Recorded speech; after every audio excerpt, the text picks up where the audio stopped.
As per direction of Honorable Commissioner Sri Narsimha Bhol sir and Joint Commissioner in charge Deputy Commissioner of Excise Rajendra Bhatra sir निर्देश क्रम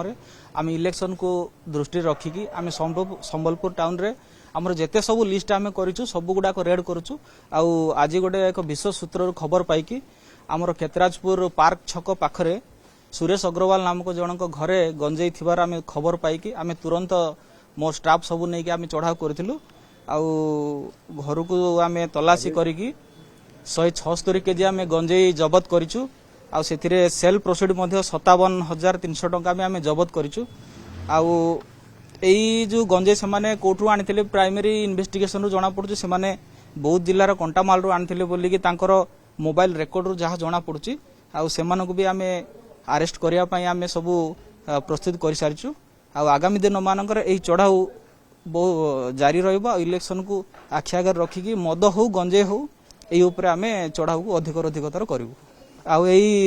जबतर अनुमानिक मूल्य cell proceed सहित पाखापाखि 18 लाख टंका।